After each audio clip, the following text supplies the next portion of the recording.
mereka makan iklan skincare karena influencernya terlihat meyakinkan. Atau mereka bilang skincare jerawat ini bisa langsung mengempeskan jerawat dalam beberapa jam saja. Atau niacinamide dalam kandungannya sebesar 5% tapi jauh dari harapan. Ini merupakan salah satu isu penting di dunia komunikasi profesional, khususnya dalam praktik public relations, yaitu pelanggaran etika melalui testimoni palsu oleh influencer dan juga overclaim satu kandungan. Perkenalkan, namaku Kalista dan Nabila dengan NIM 44223010007 dari jurusan Ilmu Komunikasi Program Studi Public Relations. Nah, hari ini aku mau bahas pelanggaran etika dalam dunia komunikasi digital, khususnya praktik public relations dalam industri kosmetik. Sebuah perusahaan kosmetik ternama meluncurkan perawatan wajah baru. Mereka menggandeng sejumlah influencer dari TikTok dan juga Instagram. Dalam videonya, influencer mengklaim hasil instan setelah pemakaian produk, misal jerawat hilang seketika atau kulit cerah seketika.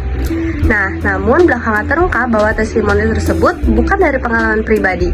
Mereka dibayar untuk berkata demikian dan juga disebarkan kepada publik. Tak hanya itu, kandungan produk diklaim bisa mengubah kulit menjadi cerah hanya dalam seminggu, di mana ini merupakan tanpa bukti ilmiah, seperti overclaim kandungannya niacinamide sebesar 5%, padahal hanya 3%. Konsumen akhirnya mengalami iritasi dan juga kekecewaan, hingga kasus ini ramai di media sosial. Sebagai seseorang yang mempelajari komunikasi, saya menilai ini sebagai pelanggaran integritas profesi, yaitu PR seharusnya menjadi jembatan antara publik dan juga instansi, bukan sekadar pembuat narasi palsu. Nah, dari kasus ini ada 3 pelanggaran etika yang terjadi. Yang pertama, pemalsuan informasi, testimoni yang terlalu dibuat-buat demi promosi. Yang kedua, ada overclaim, yaitu klaim berlebihan tentang produk yang tidak didukung oleh data ilmiah. Dan yang ketiga, ketidaktransparan, tidak ada penjelasan bahwa itu adalah konten berbayar. Dalam praktik public relations ada 3 prinsip utama yang dilanggar di kasus ini. Yang pertama ada kejujuran. PR wajib menyampaikan informasi yang faktual dan juga tidak menyesatkan. 2. Transparansi. Audiens berhak tahu jika konten tersebut adalah bagian dari konten berbayar.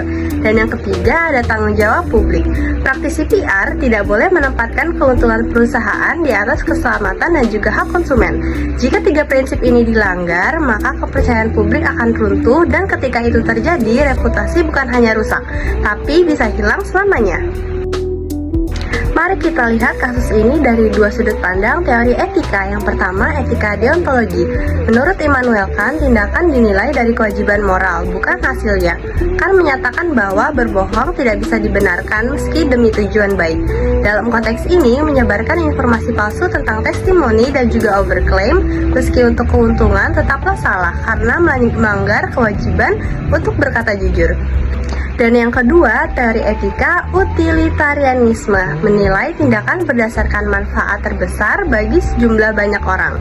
Di sini, tim PR mungkin berpikir testimoni palsu akan meningkatkan kepuasan konsumen karena produk tampak menarik. Dua teori ini berbeda, tapi hasil kesimpulannya sama, yaitu tindakan PR dalam kasus ini tidak dapat dibenarkan secara etika.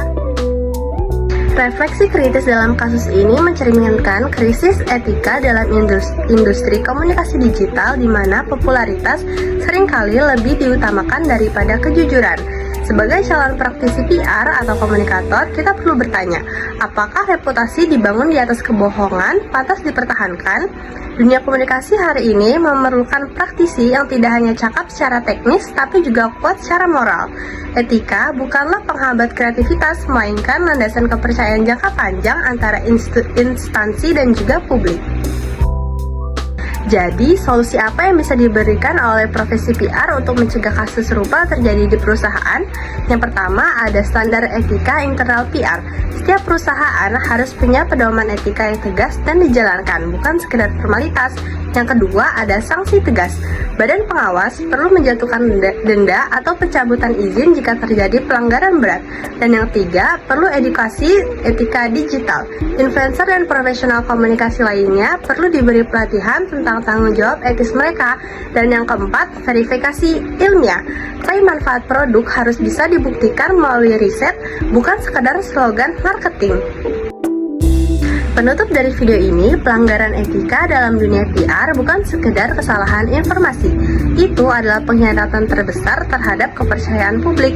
Di era digital, reputasi bisa dibentuk dengan satu video dan juga dihancurkan dengan satu fakta. Profesi komunikasi bukan sekedar menyebarkan pesan, tetapi juga menjaga kepercayaan publik. Etika bukan penghambat kreativitas, tapi fondasi dari komunikasi yang bermartabat. Kita jadi generasi komunikator yang tidak hanya komunikatif, tapi juga bertanggung jawab secara etis. Sekian video yang dapat saya sampaikan. Kurang lebihnya mohon maaf. Terima kasih.